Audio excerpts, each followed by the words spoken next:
You're listening to the Happy Doc Student Podcast, a podcast dedicated to providing clarity to the often mysterious doctoral process. Do you feel like you're losing your mind? Let me and my guests show you how to put more joy in your journey and graduate with your sanity, health, and relationships intact.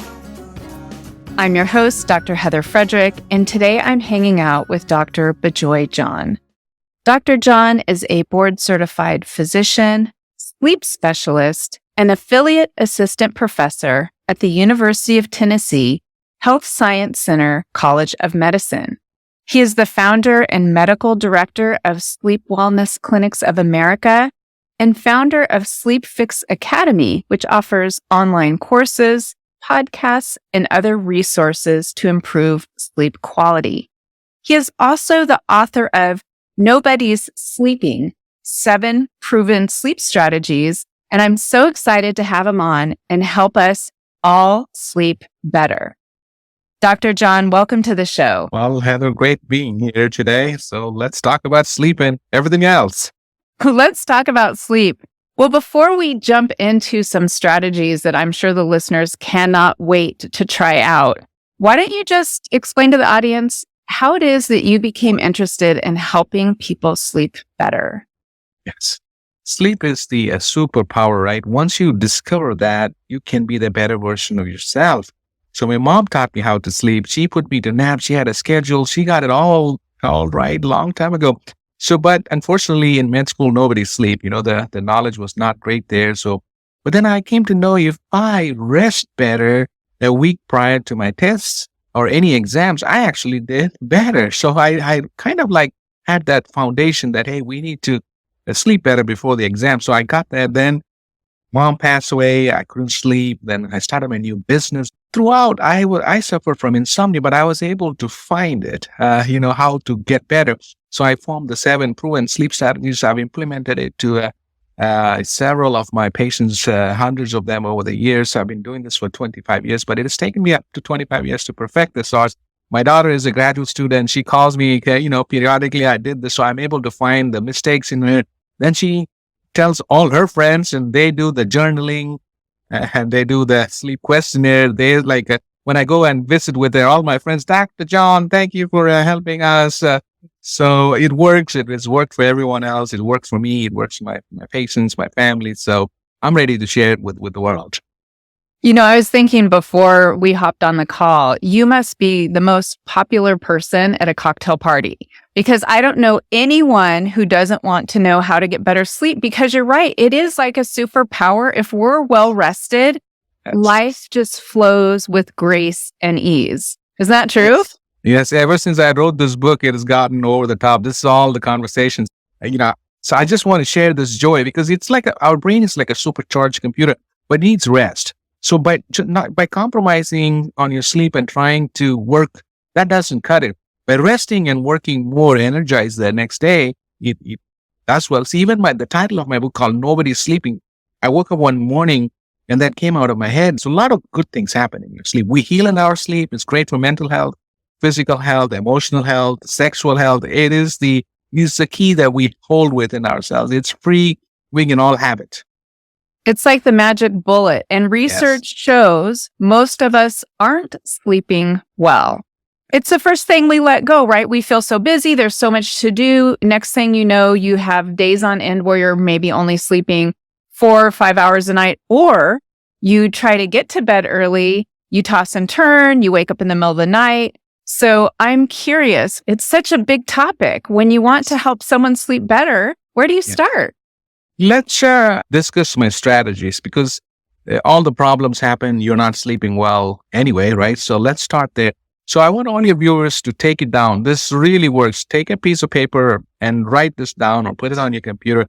Yeah, the acronym is called Sleep Now. The 7 proven sleep strategies. My daughter, she's in law school. So she said, Dad, everybody needs an acronym. So SLEEPNOW. That's it. This is the unlocking. So we'll go through it. The first is the schedule, right? For any plan to succeed, you have to have a schedule, right? So I tell people to sleep between 10 p.m. and 6 a.m. That should be the core, right? Some days you hang with my kids. Some days, one day is okay, but the core is that's it. You clearly mentioned this. What do people do if they go to bed at 10 and they can't sleep till midnight? Guess what they do? They go to bed earlier. They go to bed by 9, trying to entice sleep. Now what they're doing, they're not sleeping for 3 hours, right? So this is a well-proven method. It's called sleep restrictions. So I tell people, if you go to bed at 10 and can't fall asleep till 11:30, go to bed closer to the time you fell asleep. But the key is you have to wake up at 6 a.m. So that's the thing. I'm trying to build a sleep debt. See, society is walking around with a sleep debt. But when you have a problem, I'm trying to create a sleep debt. So just think about it. If you compromise 1 hour of sleep a night, at the end of the week, you've compromised one whole night of sleep. Just think about it for a second. So the sleep restriction works. This is the most difficult step. But most people, what they do is they snooze the alarm button at 6. But if you do that, you are done. I'm trying to create the sleep pressure, and also no naps when you're in this program. This is the most difficult. They don't like me. They don't like themselves. But if you push through it for 2-3 weeks, it is magic. It works all the time, right? So once you fall asleep at 11:30, you move to 11:15, 11, 10:45, and so forth. But always wake up at 6 a.m. I cannot reiterate. So we got the sleep schedule. Next, we're going to, in the acronym, we're going to Wait, I have a question. Okay. Great. Yes. So I have found that if I'm working on a specific project, I feel like I'm more creative earlier in the morning. So if I wanted to get up at 5, would I then go to bed 9 to 5? Yeah. So roughly you have to sleep around 7 to 8 hours for adults. So that's the general rule. You can go a little bit if you are a, lark or a, night owl, you can just change it, but make sure you get 7 hours for your supercharged computer to get a break and recharge. So 7 hours, but you're recommending 10 to 6. Okay, great. Now let's move on to L. Yeah. L is low light, low noise, low temperature. Remember the melatonin, our hormone. Mela means darkness. It only gets secreted at dark and low temperature. So make sure your bedroom is cool. I tell people to experiment between 65 and 70. It's also dark. And then, of course, noise. Background noise is good. I sleep with a fan all through my life, so that's my background noise. But, closer to the railway tracks. And, your sleep is bad. So try to avoid noise as much as you can. So melatonin will only be secreted in darkness. Keep it dark. Next is my favorite is electronics. Oh, I have my best friend. This is the last 10 years. My new best friend is my cell phone. I'm going to do whatever it takes to be on that phone. I might compromise family time, education, sports, workout. I want to be on it, right? So what do people do? Where does that extra hour or 2 comes from? It's by compromising on your sleep. So what's happened with electronics? The light from the phone, especially in your bedroom, there's no ambient light. So the light from the phone tells your brain, it goes through the eyes and goes through the circadian master gland called the suprachiasmatic nucleus and says, it is daytime, no need to sleep, right? So that is a major problem. And also, if you have your phone next to you, the dings and the notification, and we all wake up at night. You wake up because of the change in the so REM cycles and non-REM cycle, and then you look at the clock and it's 3 o'clock. Oh my God, it's only 4 o'clock or 3 o'clock, 4 o'clock. Your mind is ruminating. The game is over. So I keep my phone away in my bathroom. I set an alarm for 6. I have literally walked there, turned the alarm. That's what I did this morning, and I'm ready to go. So what has happened is COVID has changed everything. Just when COVID brought work home, and we brought the work to our bedroom. So that's a major problem. The light, no matter what filter you use, I tell people to get off phone at least an hour, but at least for a minimum 30 minutes before. Okay. So we did that, and the light is a major problem. Remember, melatonin is only secreted in darkness. So the next is in the acronym is exercise. The next E is for exercise. Do not exercise 4 hours prior to going to sleep because it creates endorphins, and also the thermogenic process at the end of the exercise creates heat. Heat's not good for us to sleep because remember, melatonin is actually secreted peak half hour after the core body temperature is dropping. So just around the core body temperature has to drop, and that's when the peak secretion of melatonin. So exercise in the morning, but if you really cannot do it, at least 4 hours prior to going to sleep. So listen, We want sleep to be an on and off switch, but sleep is a dimmer. We are preparing. You're getting your body and your mind a rest. You're calming your body. You're getting your mind a chance to rest. So now we come to P, power of your mind. So I teach two techniques. The first technique is called vivid imagination. I trademark this because uh, we don't want reality in your bedroom. Bedroom is only for sex and sleep in that order. So what happens? We bring that reality. We don't want reality. Last night I watched this Dune movie. Apparently there's a part two. So I started thinking I'm the director of my show. I've been using this technique without, knowing for 30 years. So wow, it works for me. So I'm sharing with everybody else. So you want to be the abstract. You start thinking about your own show. So then you try to drift into sleep. The next technique I treat in this power of your mind is called yoga nidra. Nidra means nothingness in Sanskrit. It's like a very easy. You don't have to an instructor. You just lay down on your back. Lift your palms up. It's called the corpse pose or the shavasana. So, and you start thinking of different parts of your body. Start from your scalp. This is the progressive muscle relaxation part of cognitive behavioral therapies. But remember, I'm giving your mind a chance. You don't have the phone next to you zapping or buzzing. And then you calm down your body by not exercising. You're doing things. So that gives you power to calm your mind. Next is no to worries. We are all worries. We worry. I was getting ready hey, I didn't get your link yesterday. Hey, what happened to the Zoom link? Maybe it'll come tomorrow. But I only worry between 6 p.m. and 8 p.m. That's called dedicated worrying time. I have to do this paper. I got to prepare for this exam. I got to pay this bill. After 8 p.m., I'm done. In fact, I stopped using my phone past 7 p.m. That was my New Year resolution. So no to worries. Don't worry in bed. Remember I said bedroom is not for worrying, it's all, most people are either snoring or worrying in bed. So if you're snoring, you have sleep apnea. If you're worrying, you have insomnia. That's it. So we all worry, but stop worrying at 8 p.m. And the last one is win. W is win by losing yourself. This is one of those things. Sleep is contrary to the hustle culture. You can't hustle. You can't data mine your way into sleep. Sleep is an ancient art. You have to work it. It's gentle. It's like a dimmer switch. It's like a 7-course meal. You have to have the music. You have to have the wine. You have to have the cheese. You have to eat the salad.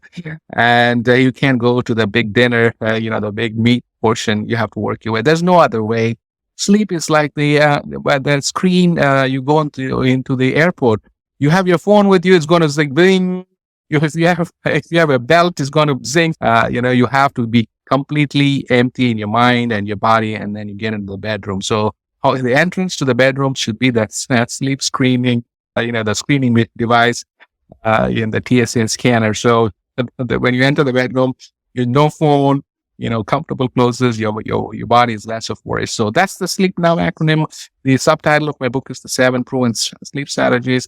So schedule, low light, low noise, low temperature, no to electronics at least 30 minutes prior.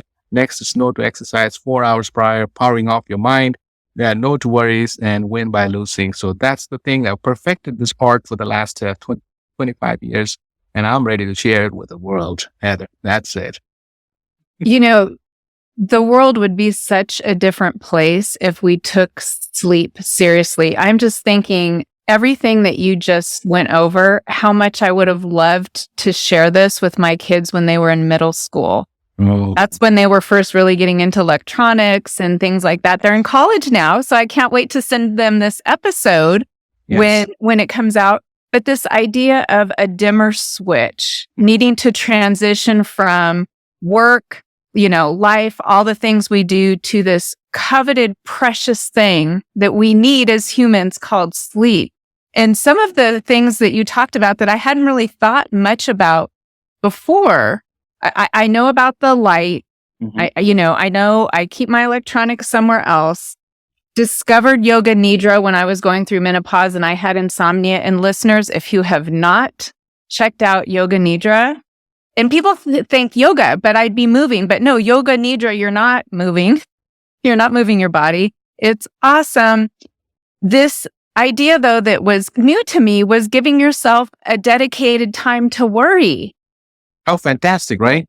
Yeah. It's Give simple. yourself permission. And then if Yes. you find yourself doing it during the day, go, wait, hang on. You've got time later. Correct. It's on the Yes. schedule for later. We'll do that later. Yes. Yes. I never treat my family, but my daughter and my son, I took care on myself to do the sleep thing. Children will never give you compliment. After they implemented this program. They said, Dad, you are the best sleep doctor in the world. I was like over the moon when I realized when my kids give me this compliment. They spread it around to their children in college. And so I'm like a big celebrity over there. They're like, Dr. John, I need your signature. They're all super students now. They're sleeping better. So it will work. Send it to them. It will work. I've enclosed it in my book, and it's also downloadable on my website. So it's easy to do with the sleep journal. Oh, there's a journal. Yes. That's So cool. on the back of the book also, and on my website, there is, so you can journal and see what are you doing. Hey, when are you drinking your coffee? When are you drinking alcohol? What time are you taking a nap? When do you sleep? So it's visual. Once they see that, wow, my daughter, when she was, I call her the macchiato girl because she was having a macchiato around 7 p.m. I said, Rach, do you know that's got a lot of caffeine? So, that just by changing a few things, she was looking at the clock all the time. She had this watch on her, so she changed all that and she started journaling. It's great. It changes lives.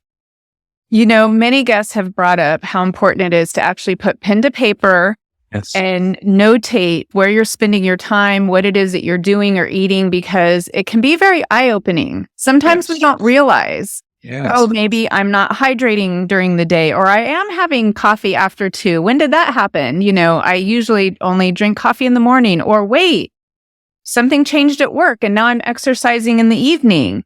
So all these things add up. Yes. So what's happening in today? We want data. See, there's a lot of this variables, tracking your sleep. See, the only way to track your sleep is having something in your brain, the wires to see the stages of sleep. This is all of whatever the watch, the devices you wear are detecting movements. They're not very accurate. But what's happening is, once kids or anyone else look into that, they are more obsessed and they ruminate more. I didn't get REM sleep. So what? Just by worrying, it's going to get worse. So I tell people to throw all that away. It's actually a lot of people see me because, hey, my sleep is not good. So it's a huge referral source to me. Maybe I need to encourage it. But in reality, I don't teach anybody to wear it. But it's good to have a data and then implement my plan and then do it later. So not every day wear it. So it's good to have it for like a few days. It's not accurate, but it's a rough guide. We are trying to data mine ourselves to sleep. It's actually counterproductive. Your sleep is worse. Both my kids have those things. They throw that away. That's fascinating that one of the recommendations is to reduce or maybe even eliminate the trackers. Yes. Do the journal. Yes. And use your own intuition and your experience. You'll know if you wake up. I know when I've had a great night's sleep. I don't need to look at a iWatch or phone or whatever is tracking it. I have a question for you, though. As you were talking, I was thinking, I bet a lot of listeners are going, okay, I've been hearing over and over, keep my electronics out of the bedroom, but I use my phone as my alarm, or I use my phone for a meditation before I go to bed. What recommendations do you have there? What a great question. So this is the challenge. I tell people to use the meditation app, whatever they're doing, just outside. Don't lay it on bed. See, then when you're sleeping, you keep the phone next to you and then it dings. So I actually keep it away from my reach. I set an alarm because I literally have to wake up and turn it off. I'm awake at that point, not in the drowsy state. So it's good to do all that, but do it just outside the bedroom or in a chair, not in bed. Then you're going to put it down there and it's going to ding and make noises. So that's a great question. Don't bring it to bed. I'm all for meditation before bed, but I am before bed, not in your bed per se, a little bit far away. Yeah, that's a great strategy. And it goes along with your little TSA image. I love this idea of as I walk through my bedroom door, what do I have to leave behind? Yes. This came yesterday after this is the second show I'm sharing it. So I just thought about it. This analogy, ding, yay, checklist. So hot off the press. Yes. I love that visual. I'm curious. Yes. I recently bought an alarm clock with this idea of I'm going to keep my phone out of my bedroom that has a light. It illuminates. It starts illuminating like a half hour before I set the time I wanted to get up. Are you a fan of those? My daughter convinced herself to buy it. I said, it's not going to work. So she did it for a month. Now she don't even use it. So it's a fad. You don't need all that. You just need a solid alarm to wake you up just outside the bedroom. I told her it's not going to work. I know exactly what you're talking about. It's very popular. See, everybody is trying to do something. See, sleep problems is from within. You have to fix yourself. You're trying to do it from outside in. It will never work. You have to fix it from inside out. You calm your mind. And also, if you have sleep problems like sleep apnea, you need to take care of that. So sleep problems, you can't fix it from the outside in. You have to fix it from inside out, period. So start with this schedule. Go through the acronym. There may be some listeners out there that do need medical help because there's a problem beyond the sleep now. So I'll have links below how they can get a hold of you and all the great work that you're doing. Yeah. But before we wrap up today's episode, I'm wondering if you have a favorite quote or some final words of wisdom you want to share with the audience. So, when you have a sleep problem, you have to think, you have a medical problem, you have a psychological problem, or if you have a sleep disorder.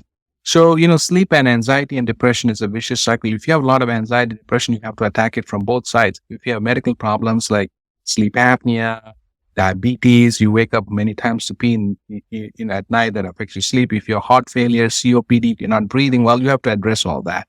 So then if you have, sleep disorder, sometimes people have restless leg syndrome. They are fidgety, they can't move. It's a simple treatment. It's like an iron deficiency. So number one cause of that. So I go through that. And then if you have a clear-cut insomnia, you follow the 7 proven sleep strategies or the Sleep Now acronym. So that's it. So it's just not one problem. It could be a little bit here and there. So discover the superpower, sleep well, be well, and let's go sleeping. Let's sleep better. Thank you so much for those tips. I can't wait to check out your book, and I will have the link to that in the show notes as well. Thank you so much for sharing your wisdom with us today. It was my pleasure, Heather. Thanks so much for listening, and I look forward to connecting with you on the next episode. Until then, if you're looking for more ways to invite joy in your journey, check out the free resources at expandyourhappy.com. You'll find downloads like an article I wrote titled The Doctoral Journey, 12 Things You Need to Know That They Probably Won't Tell You. You'll also find a PDF that organizes all podcasts by the 7 steps detailed in the Happy Doc Student Handbook, which you can also find on the website. Finally, if you're looking for Happy Doc Student swag, I've got that too.